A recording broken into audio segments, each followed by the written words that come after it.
In this video, we will discuss how to do vendor payments, or aka check runs, inside Business Central.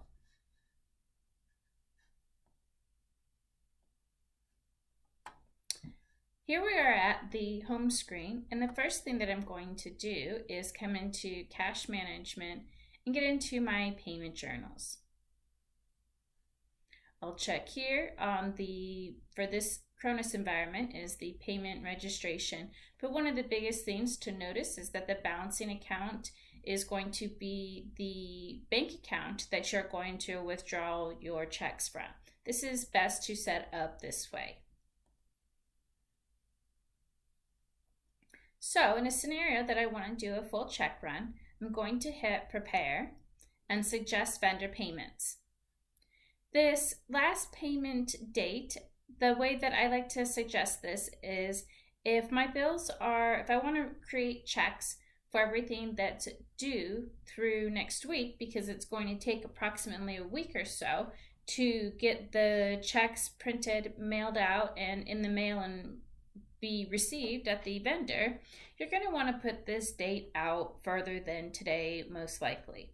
So in this scenario, obviously the company setup date is 4/6, so I'll say that I want to move this out to maybe the 17th. And so what this means is give me everything that's due through the 17th.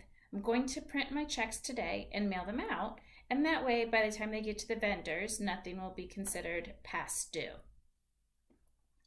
I can also decide if I want to use payment discounts to decide what I want to pay, or I can use vendor priority and set an availability amount if I only have a certain amount of money that I want to pay.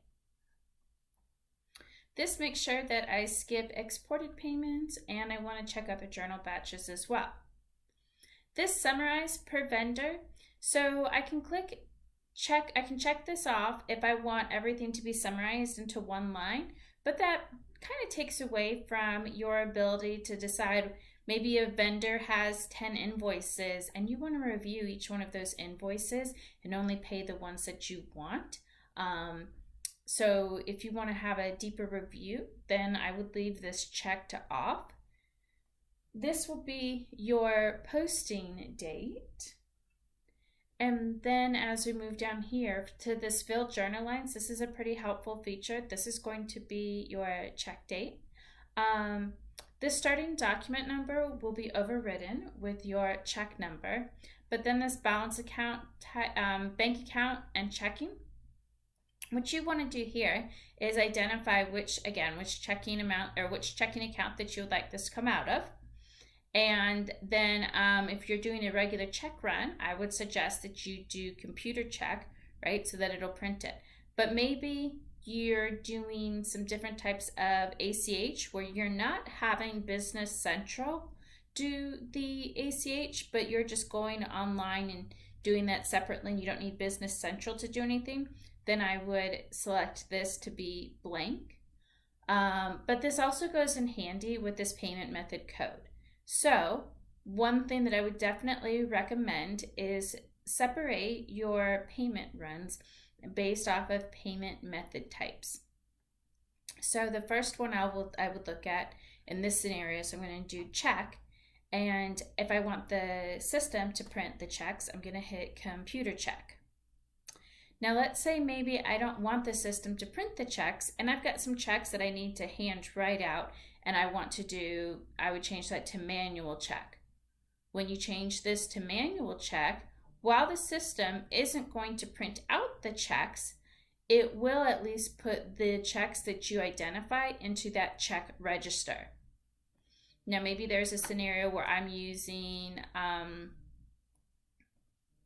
a different type of one. Maybe I'm going to do a card, or if I had electronic, maybe I was doing PayPal here, then I would leave this as blank. So big takeaway here is the bank payment type. This line will fill it in for you. So in this scenario, I'm going to do computer check.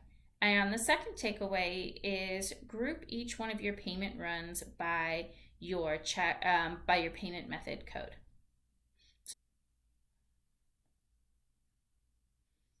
All right, so in this scenario, it said that these are all of the checks that I want to have printed or that are due within the time frame that I've indicated. We can see that it starts off with a document number here, and we can also see that I've got, this is everyone that it said that we should pay, and then these are the amounts that are due for them. Now, we can see that for graphic design, for sub-consultants and non-publishers, that there's multiple invoices that they want us to pay here. But maybe I've taken a look at some things and I've decided that I don't want to pay. I actually don't want to pay non-publishers. I'm going to delete that. And maybe I don't want to pay this middle one for my graphic design. So I'm going to delete this as well. So what I'm getting at is from this screen here, go ahead and delete the invoices that you don't want to pay. Now you will see that all here it says bank payment type computer check, which is what we told the system to automatically fill out. Now if I would have not filled that out, all of this would be blank, and I could go in here and manually put these in here as well. We can also see that currently all of these checks show as not printed. So next we're going to go ahead and print the checks. But one thing that I want to point out whenever we print these checks is that oftentimes you don't want a separate check for each invoice that you have. So what we're going to do is you're going to make sure that this one check per vendor per document number is selected, because what it's going to do is it's going to change that document number to check number, which is also stated here as last check number. So if you have multiple invoices for a vendor, but you just wanted to print one check, make sure that you have this toggle on here. Next, this will be populated, but basically it's saying what type of journal template and you want this journal batch name to match the batch name that we have up here. So I'll go ahead and I'll hit print.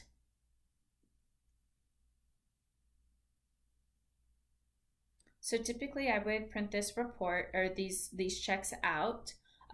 This is obviously just on a blank piece of paper, but imagine that this was on check stock that was formatted to what you need.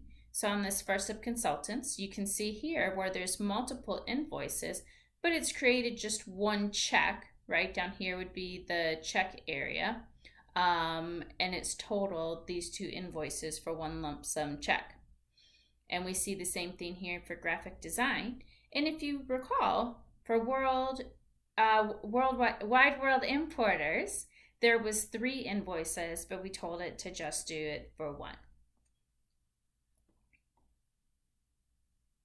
When we come back here, we see that some things have changed a bit, right? Basically what it's doing is it's identifying, we see that the document number has been overridden and that it's changed the format to say vendor check, right? So it's giving us a total and lining up on each area that we've set there. The one invoice that it didn't print was the one that I took off here. So now I can go ahead and hit post, and it's going to post these journal lines. Great. So now we have completed a check run and identified when we have multiple invoices, but maybe we want to review those invoices and take out what we don't want to pay, but still have that sum up into one check.